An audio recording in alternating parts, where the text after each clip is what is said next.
সরকারের যে খেলোয়াড় যারা আমরা আছি তাদের এই ভূমিকা ওই দুই গোষ্ঠীর মধ্যে কোনোটার মতো হতে হবে, যে আমরা কি করছি, কি করার দরকার, কোথায় আমরা আটকে যাচ্ছি, সেগুলো নিয়ে আলোচনা হবে। নিশ্চয়ই আজকে উদ্বোধনী অনুষ্ঠানে হয়তো হচ্ছে না, অন্য সময় হবে। তো সেখানেও আমাকে প্রধান অতিথি বলাতে আমি একটু কষ্ট পেলাম, যেন আমাকে বাইরে রাখা হলো এই খেলার মাঠ থেকে। হওয়া উচিত ছিল তো আমার খেলার ক্যাপ্টেন, কিন্তু আমার করলে অতিথি। আমি অতিথি হিসেবে বক্তব্য রাখতে চাই না, আমি ক্যাপ্টেন হিসেবে বক্তব্য রাখতে চাই।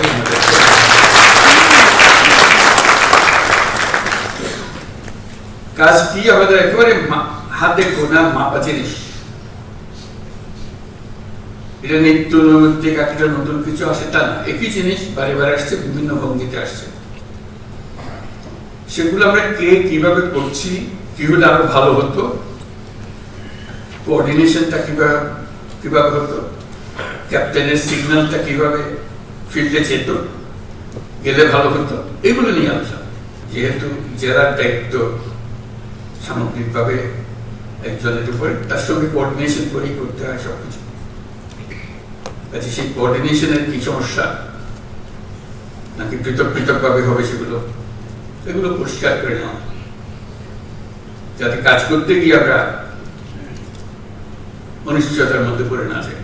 সেখানে নারী শিশুদের রক্ষা একটা বিশেষ দায়িত্ব, সংখ্যালঘুদের রক্ষা মস্ত বড় দায়িত্ব, কারণ এটার উপরে সারা দুনিয়া নজর রাখে আমাদের উপরে। আমরা সংখ্যালঘুকে কিভাবে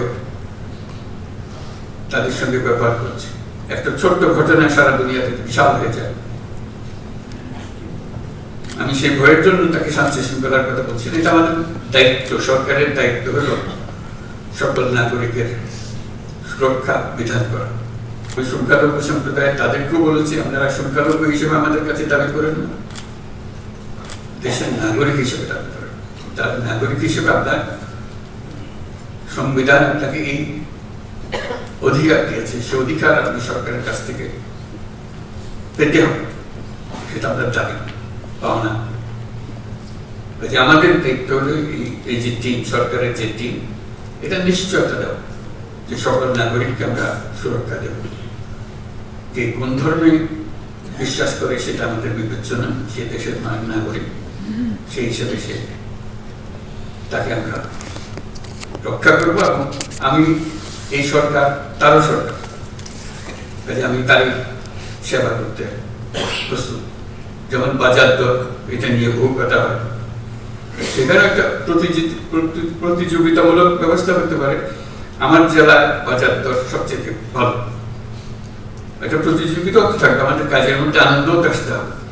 আমার জেলায় শান্তি শৃঙ্খলা সবচেয়ে আমি ভালো রাখতে পেরেছি, আমার জেলায় সবচেয়ে ভালো বাজার দর, সবচেয়ে কোনো চাঁদাবাজি নেই, বা যা যা অসুবিধা থাকে এক জায়গায় সেগুলো নেই, আমি সেটা করেছি।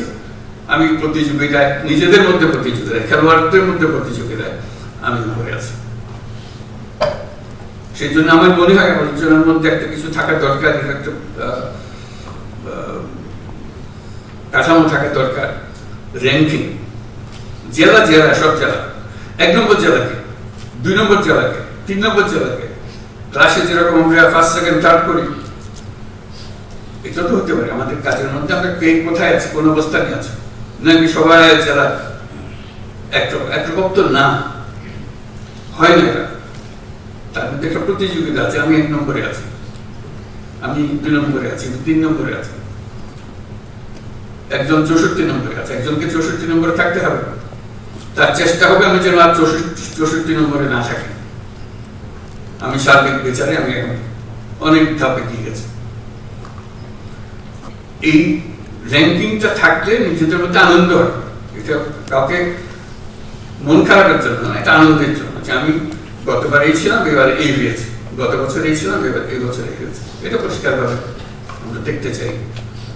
এটা প্রতিযোগিতার একটা মনোভাব আসুক, এবং সেই প্রতিযোগিতায় যদি আমি ক্রমাগতভাবে 6 মাস 1 বছর 1 নম্বরে থাকি বা 10 নম্বরের ভেতরে থাকি, তাহলে আমাকে একটা পুরস্কার দেবে, একটা রিকগনিশন দেবে। আমরা যখন বসবো সবাই এটা পুরস্কার দেওয়া হবে যে হ্যাঁ এটা গত বছর সারা বছর ধরে 1 থেকে 10-এর মধ্যে ছিল, ওঠানামা করেছে কিন্তু 1 থেকে 10-এর মধ্যে বা 10 থেকে 20-এর মধ্যে ইত্যাদি ইত্যাদি।